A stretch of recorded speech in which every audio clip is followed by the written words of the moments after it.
Terima kasih. Memang kami di kecamatan ini melakukan verifikasi terhadap status dari siswa yang dinyatakan tidak mampu. Kemudian memang sebetulnya kami membuka pelayanan dalam konteks sebagai posko. Jadi petugas dari dinas sosial, dari dinas pendidikan, kemudian dari staf kami melakukan verifikasi. Data pun memang sudah terinput di dalam sistem data terintegrasi kesejahteraan sosial. Jadi memang mereka itu hanya memverifikasi apakah mereka masuk ke dalam data tersebut. Jadi itulah yang akhirnya kami validasi. Ketika mereka sudah masuk ke dalam data itu, kita approve, kita pastikan bahwa mereka berhak untuk mendapatkan pelayanan dari pemanfaatan DTKS. Jadi itu. Nah, untuk berapa banyaknya saya pikir memang perlu saya dalami lagi. Tetapi sehari-hari kami lebih dari 30-an data yang masuk ke kami terverifikasi itu sejak 2 minggu yang lalu. Artinya dalam paling tidak dalam 10 hari ke depan, 10 hari terakhir kami sudah melakukan verifikasi lebih dari 500 data yang ada. Jadi prinsipnya memang kalau petugas kecamatan memang bicara awam terkait dengan indikasi-indikasi terkait dengan penularan PMK. Kemudian yang menjadi penting adalah ketika kami melakukan upaya pendataan, kami pastikan bahwa petugas kami di kelurahan memastikan setiap shelter, setiap usaha terkait dengan penjualan maupun penggemukan dipastikan petugas kami hadir di sana. Kemudian memang ada beberapa titik yang sudah terkonfirmasi ada di daerah Jatiluhur sekitar 2 titik, kemudian terakhir di Jati Asih 1 titik besar sekali. Itu pun memang kami datangi bersamaan dengan Dinas Ketahanan Pangan,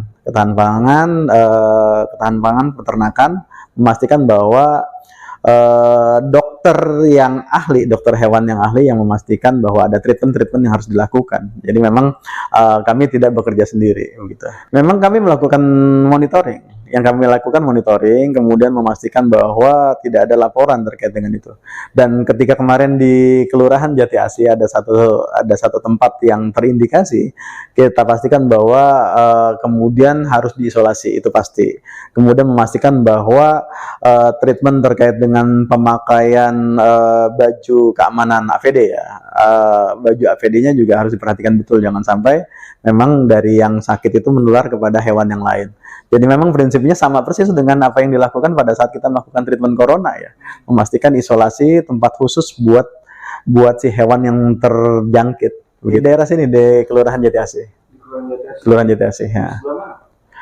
Posisinya sekitar Rawasemut.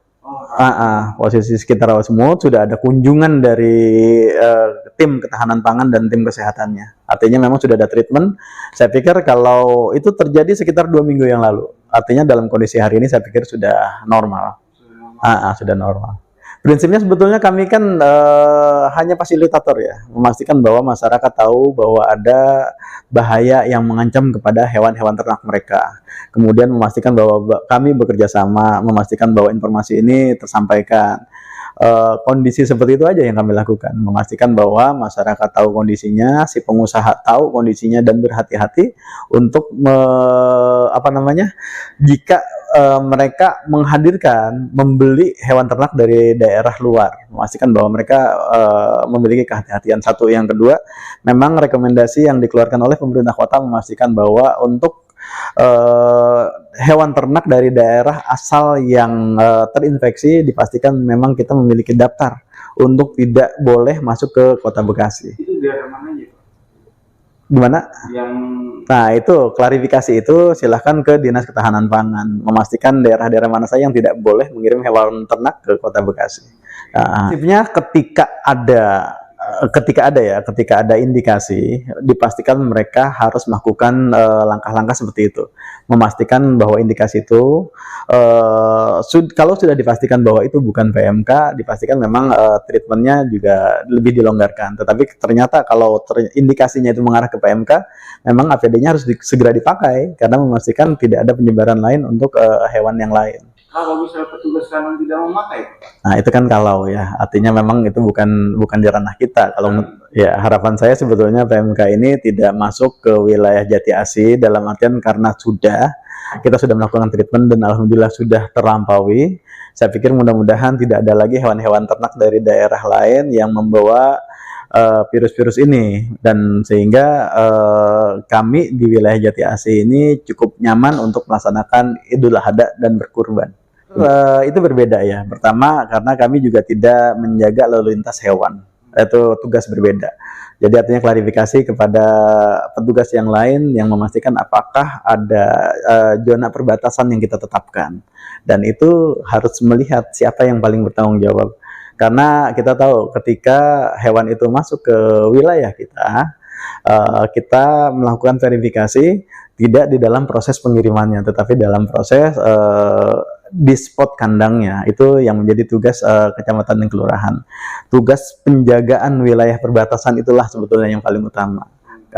Karena memang kalau kita bicara itu, kita harus menunjuk lembaga lain yang paling bertanggung jawab gitu. Jadi kalau bicara kecolongan, saya pikir ya pasti kecamatan kecolongan, tetapi ada hal-hal lain yang memang harus kita kita sepakati bersama siapa yang melakukan apa. Saya baru 1 bulan pertama ya di Jati Asih, memastikan bahwa kita pertama mengenal karakter masyarakat. Setelah mengenal karakter masyarakat, mengenal karakter wilayah. Jati Asih ini cenderung sama sih dengan daerah lain, punya potensi macet dan punya potensi banjir yang semua orang tahu. Nah, dalam posisi itu, sementara itu dulu yang harus kita bereskan. Pertama, karakter macetnya itu karena apa? Apakah karena disiplin lalu lintasnya, atau karena ternyata infrastruktur yang tidak memadai? Beberapa titik di Jati Asih ini memang infrastruktur yang tidak memadai. Jadi artinya memang program awal saya memastikan bahwa paling tidak kami mengusulkan kepada dinas teknis terkait untuk konsentrasi serius dan ikut bekerja sama dalam konteks menyelesaikan permasalahan kemacetan di Kecamatan Jati Asih. Ada 2 titik yang paling utama dari sudut pandang saya. Pertama, titik Simpang Telkom di daerah Jatiluhur, dan titik Simpang Ratna di daerah Jati Keramat Jati Mekar. Yang menurut versi saya itulah yang betul-betul harus diselesaikan dalam waktu segera tadi, karena itu bukan di ranah kami hanya melakukan fasilitasi. Ada pengadaan lahan simpang yang dilakukan oleh dinas lain, kemudian rekayasa lalu lintas yang dilakukan oleh dinas lain, kemudian ada pekerjaan perbaikan struktur yang dilakukan oleh dinas lain. Jadi ada 4 OPD lah paling tidak yang ikut serta dalam proses perbaikan ini. Makanya usulan-usulan itu yang kami lakukan, hanya usulan ya. Kami siap memfasilitasi, kami usulkan, mudah-mudahan OPD-OPD ini juga ikut serta dalam proses ini gitu. Jadi memang proses dihentikan itu bukan karena dihentikan programnya berhenti, tetapi karena ada hambatan di mana ternyata ada lahan yang memang bukan milik pemerintah.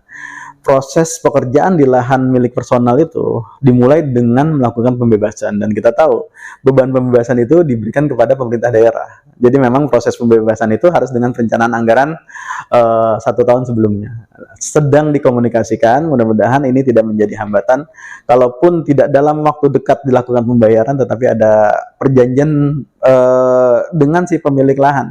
Mudah-mudahan mereka mau bersedia misalkan memberikan lahannya dengan catatan pembayaran dilakukan dalam tempo yang sesingkat-singkatnya, misalkan seperti itu. Jadi memang upaya-upaya ini sedang kami lakukan gitu. Harapan saya memang karena resiko yang ada di depan mata, wilayah PGP, wilayah Nasio, wilayah IKIP, artinya harapan saya pastinya cuaca normal-normal saja. Hujan adalah berkah, tetapi mudah-mudahan tidak berlebihan sehingga membawa bencana buat kita semua. Kemudian disiplin lalu lintas juga ternyata menjadi bagian utama kenapa Jati Asih bisa macet sekali. Yang selanjutnya memang karena Jati Asih adalah kecamatan lintasan bagi daerah lain, Kecamatan Bandar Kebang, kemudian ke arah Bogor Kota dan Bogor Kabupaten. Artinya memang Kecamatan Jati Asih ini jadi muka baru Kota Bekasi. Mudah-mudahan disiplin berlalu lintas, kemudian cuaca yang baik memberikan kemaslahatan buat masyarakat Jati Asih. Itu saja.